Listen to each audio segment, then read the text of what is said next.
So then I noticed a very common refrain in verse 17, and this is a common refrain, I'm guessing, for the people of the time. This is a common superstition, and I've spoken of it before, but I think it's always really good to keep this in mind, that this cult of Christianity is built off this other cult that is, we need to do X, Y, Z so we can have good crops. And this is reiterated a number of times. This is just typical God of the gaps, not knowing exactly how we're going to have good crops and avoid famines and have a lot of kids and avoid barren women and those types of things.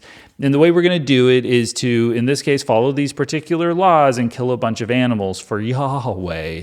And other nations around them maybe are killing children. Who knows? But that's what they're claiming. Basically, it says here in 16 and 17, don't worship other gods, or Yahweh's anger will be kindled against you, and he'll shut up the sky so that your land will be barren. Now, we've kind of beaten this a little bit, haven't we? With our greenhouses, I've mentioned before, our factory farming, and maybe it's not perfect, but we actually can do a lot without having to be subject to the elements in the same way that we used to, which is pretty cool. So we've beaten this threat. So what would God do next if we don't follow the law? Is it going to be diseases? We do have diseases that are devastating, and we're still working on them, but we've beaten a lot of the diseases too, Yahweh.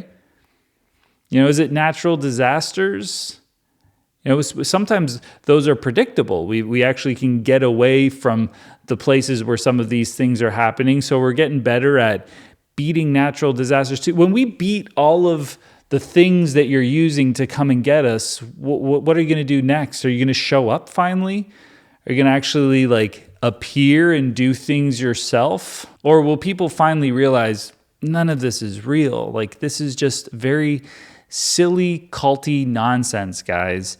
There's no God that is stopping the rain so that we can't grow crops. Of course, obviously, that was old covenant, so maybe we just don't have to worry about that. Maybe everybody can do whatever they want and God's not going to do anything, which is very, very convenient for the cult leaders who can still say there is a God. He's just being, really aloof lately. It's perfect.